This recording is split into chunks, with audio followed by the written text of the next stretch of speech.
Dosa investasi itu apa? Sederhana saja, kita ambil contoh. Kalau umat Islam di dunia ini tidak diatur dengan hukum Islam, siapa yang berdosa? Jawabnya sama, seluruh umat Islam berdosa. Mengapa? Silahkan baca Al-Ma'idah 48-44. Fahkum bainahum bima anzalallah wala tattabi ahwa'ahum amma ja'aka minal haq.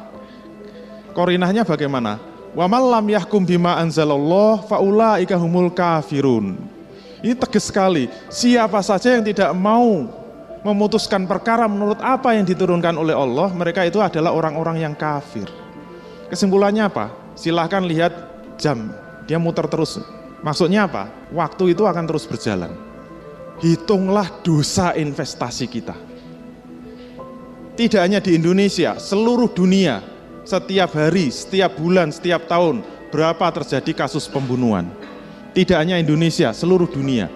Berapa terjadi kasus pemerkosaan dan perzinaan, berapa terjadi kasus pencurian, berapa terjadi kasus pemurtadan, berapa terjadi kasus pembantaian umat Islam, berapa di atas muka bumi ini yang sudah diatur dengan Islam.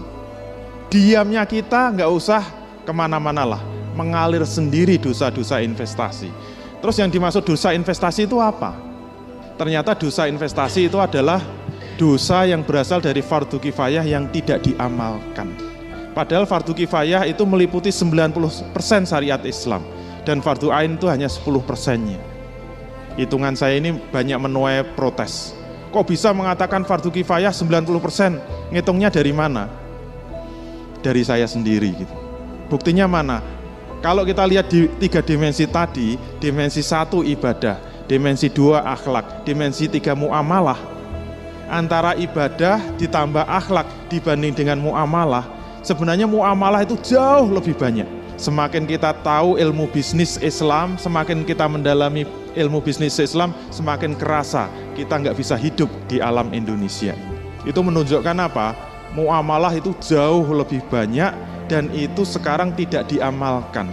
Padahal itu meliputi 90% dari syariat Islam. Kalau salah silahkan dikoreksi. Fardu ain itu hanya 10%-nya. Jadi kalau kita rajin ibadah, bahkan tambah sholat-sholat nafilah, kita mungkin sholat malam, kita mungkin rajin sedekah, sering umroh, dibanding dengan dosa investasi kita, jomplang.